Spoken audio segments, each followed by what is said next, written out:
Monsieur Iya n'intervenait jamais dans les sélections.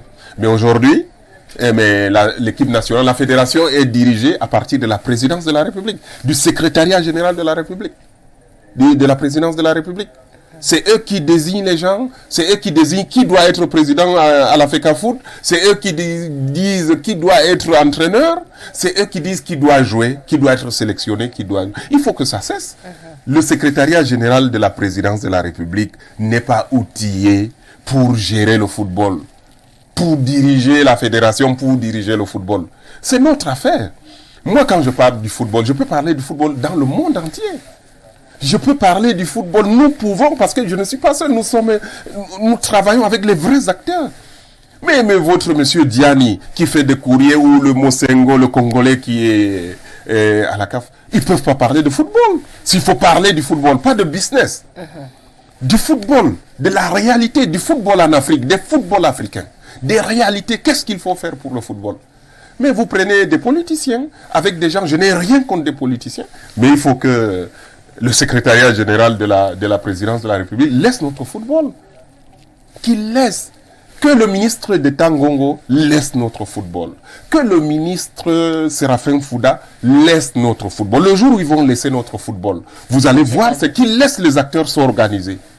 Vous comprenez? Je suis désolé, hein? Moi je suis responsable. Les problèmes du football camerounais viennent du fait qu'il y a des gens qui ont des positions d'État, qui agissent au nom de l'État du Cameroun et qui utilisent les moyens de l'État pour mettre ce football en morceaux. Et vous avez vu, vous avez l'exemple avec ce faux processus électoral.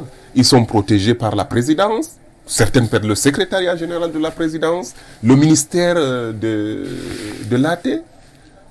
Mais alors, et c'est ça le problème. Parce que si vous permettez, si les gens utilisent les moyens de l'État pour permettre à certaines personnes de violer la loi, de fouler aux pieds les institutions républicaines, ça ne va jamais finir. En réalité, ce n'est même pas un problème de football.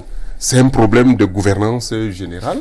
Et moi, je le déplore. Et ça impacte le football dans lequel quelqu'un qui reste dans son bureau et il dit, c'est moi la loi. Monsieur Ngongo, mais écoutez, le ministre Ngongo, il y a un parlement dans ce pays qui vote des lois.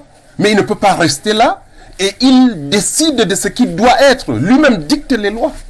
Et il les fait appliquer. Et le résultat, c'est quoi? Vous avez ce processus, mais malheureusement, on va arriver à la CAN.